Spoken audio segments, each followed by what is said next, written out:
You see my big old box of shit behind me too. Luckily that'll be covered up with pics.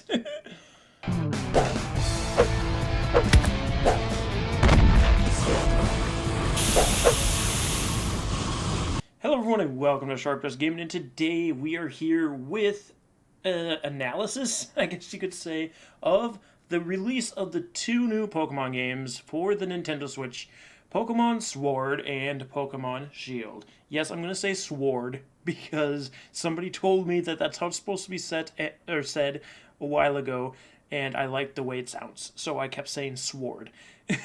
I know most Americans say Sword, but I'm going to say Sword. So let's just get right into this here.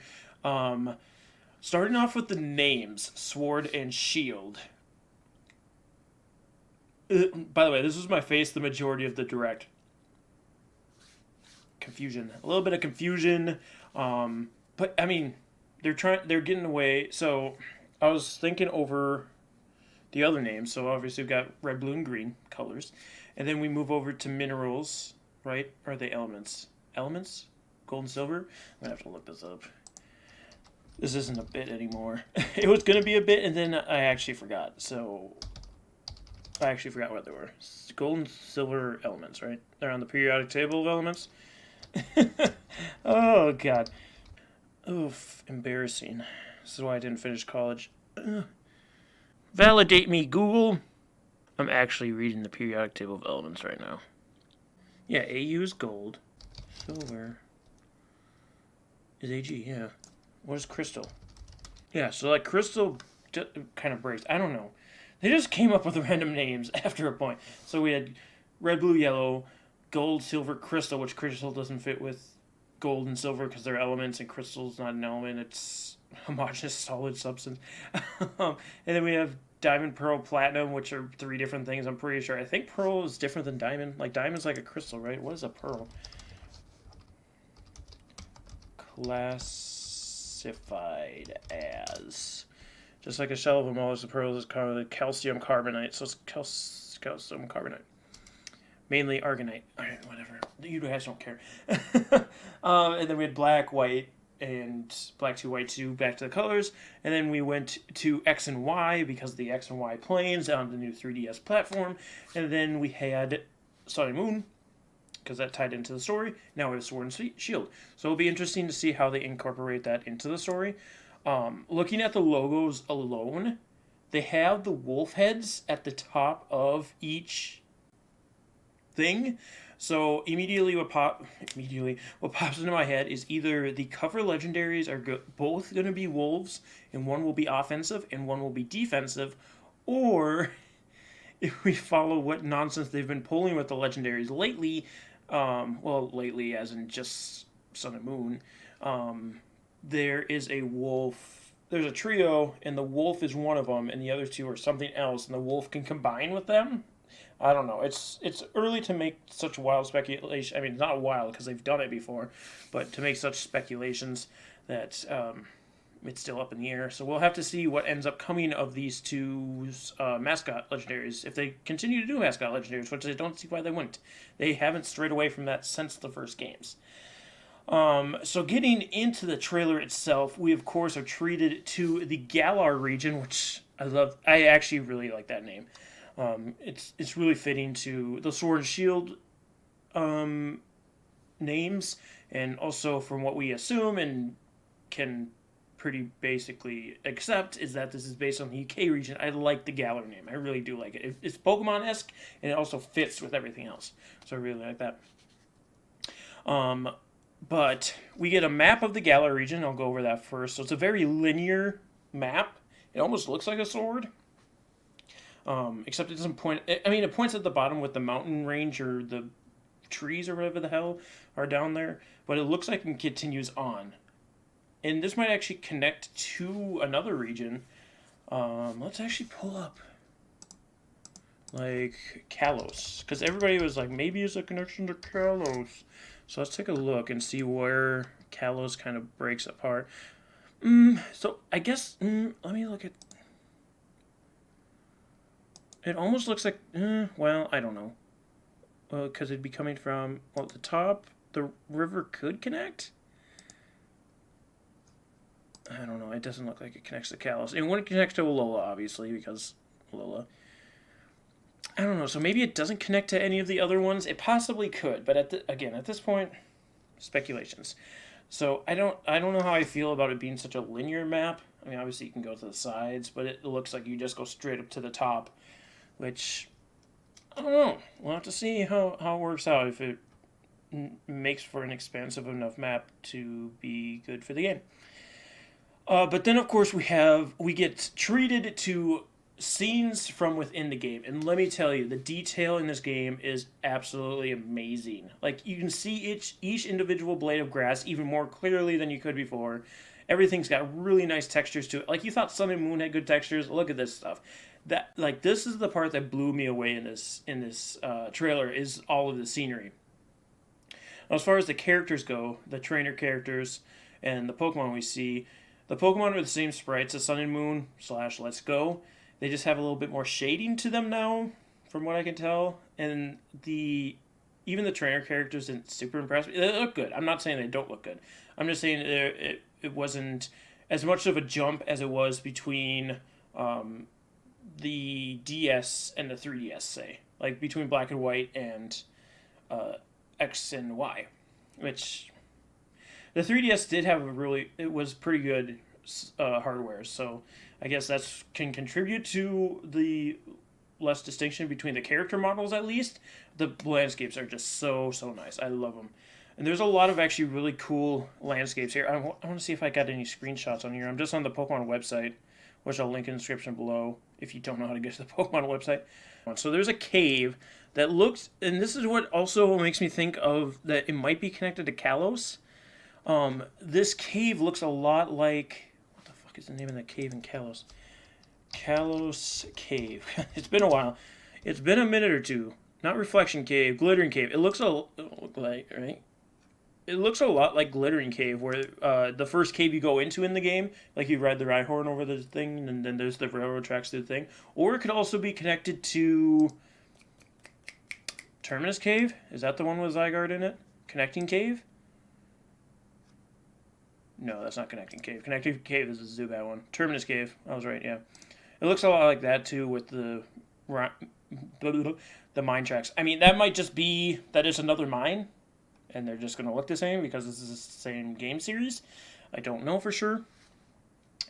But one of the things that really stuck out to me, outside of the soccer stadium, which is a whole other thing I'll get into, there was I'm trying to find it, the thing on the side of the hill. Hopefully you guys already see it while I'm just looking like a dummy-ish.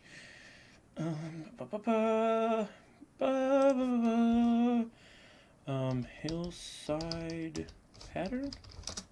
I don't know what to call it. It looks like a crop circles. Oh, there it is. I see it now. Oh yeah, it's this big figure on the side of the hill with, what is that? It's like a storm coming out of his mouth, maybe? I don't know. That's going to be interesting to see what that plays into. I hope it's not another like Geosenge where it's just like, they're here!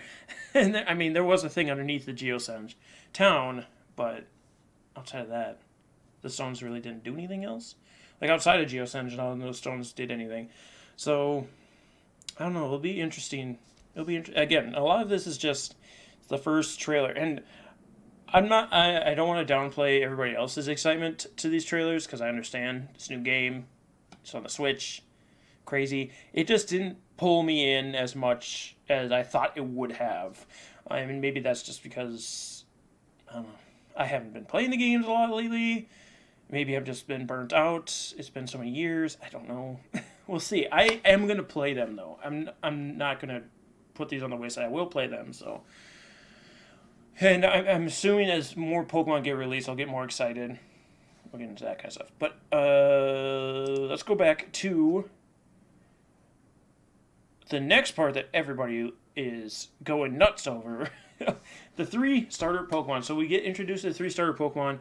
I don't think any other game release, at least recently, between X and Y and Sun and Moon, did release the starters at the very beginning. I think they just like released a little teaser to the game, but not the starters. So this might be groundbreaking in that regards.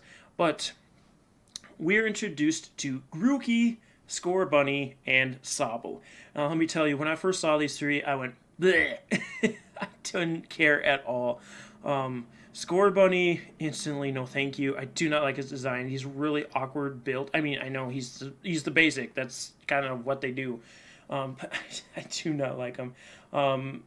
And the thing that I'm in immediately not drawn to, but what I immediately notice on Scorbunny is the bandage pattern over the top of his nose, which instantly in my head clicks firefighting as a final evolution. Now, a lot of people are calling that. I don't think it necessarily means he'll be firefighting, but it does make it a really good chance. So, these names aren't super over the top either. So what the website says, Scorbunny, a rabbit Pokemon that's always running about, bursting with energy. So the name isn't super crazy because like some Pokemon names are really intricate and some are. Scorbunny. So Scorbunny, Scorch Bunny. It can also mean score bunny, like score a soccer goal, which the bandage pattern over the nose could be because he plays soccer, not necessarily because he's a fighting type. And again, we'll talk about the soccer stuff in a second. But yeah, so we got Scorbunny, least favorite. Sobble, the water type, is a somewhat timid water lizard Pokemon that shoots out attacks as it hides itself in the water. So it does specifically say lizard. That doesn't always mean that it is based off of a lizard. Pokemon kind of just randomly is either really good with their character I call it Pokemon characters, I guess, building, and sometimes they just whatever, you know, because like Rowlet was a ground quail. I think he was a ground quail, which he's now. I don't understand why they did that, but whatever. So Sobble's a ground lizard. He does look a lot like a chameleon. When I first saw him, I'm like, oh, he's a tadpole or a little salamander, but it does look like they're going more lizard-esque with him, which is weird to think about because when you think about water, it's usually amphibians. But I'm not gonna question it because his final evolution could be a really cool chameleon thing. So, and then we have Grookey, which Grookey is growing on me the most. I like Sobble, but I think Grookey is actually growing on me quite a bit. So Grookey's the little grass monkey, a mischievous chimp Pokemon that's full of boundless energy. So that's what I was talking about with Pokemon just kind of randomly throw in things. Like, it's Grookey, which is a grass monkey, and you can tell he's a monkey because he has a tail, and then they call him a chimp, which don't have tails. So that's what I'm talking about. Like, sometimes they're really good about the consistency, and sometimes they're like, well, whatever. It's like, okay, I'll let you go because you're Pokemon, whatever. So Grookey's really growing on me, and I'm hoping for a grass gorilla, or even better. So this is what instantly popped in my mind, because when Grookey is introduced in the trailer, he's pounding on a rock with his twig, which I believe some primates do. Chimps probably do that as well as a form of communication. But the thing that instantly pops in my head every time when I see that kind of stuff is Sasquatches, because of the show. Was it called Searching for Sasquatch? Or Finding Bigfoot? It's called Finding Bigfoot. Sorry, I made a parody of that called Searching for Sasquatch. That's why I always get confused. But Finding Bigfoot, where they do the tree knocking with a stick, because that's how Sasquatch communicate with each other.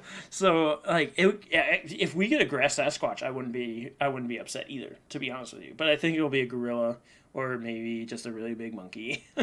So we'll see. Should be interesting to see where these guys go as final evolutions. I don't have high hopes for Scorbunny, but fingers crossed, you know. So I've been alluding to the soccer stuff a lot, and we see within the trailer that he walks into a stadium wearing a soccer-esque uniform. And a lot of people have been quick to point out that it looks like there's only 5 gyms in the region, and they look a lot like soccer stadiums. I hope to God they didn't change the gym formula into a soccer-esque formula. We do see a battle within one of these soccer stadiums between Lucario and Tyranitar, so maybe they're just cool looking stadiums where you have your Pokemon battles and they just look like soccer stadiums. But what so like they did a really good job in Sun and Moon with the trials instead of gyms. I think that was a really good change. But I don't think you. I mean, this is my unprofessional opinion. I don't think that you want to get too crazy with that kind of stuff, going too far away from it. Like I said, it looks like it's just a battle in there, but there's a pretty high chance that there's some soccer mini games that they put into this game, or maybe even like full quest things, especially with Score Bunny being a Pokemon. So that may, I mean, they could do really well. They could do it really well. I have my doubts if that's the case. Again, this is wild speculation at this point. So we'll have to wait to see more. We'll probably get another trailer like next month. I'm sure Korokoro will be on the way, and they'll leak everything to us anyway. So it'll be interesting to see where this develops. I've been saying a lot this analysis. Interesting, wild speculations. We'll have to see. So that's the overall take you can take from this, guys. I hope you did enjoy the sharp dressed look at these intros. Probably a little less hyped than a lot of other people you've seen. I'm not saying I'm not excited for the games. I'm just saying they haven't gripped me like some of the other ones have yet. I'm hoping that will change within the next couple of ones. But you guys have to let me know what you think down in the comment section below. What team are you on? I hate to do this, but what team are you on? Grookey, Sobble, or Score Bunny? Let me know in the comment section below. We'll see you guys next time. Stay sharp, everyone.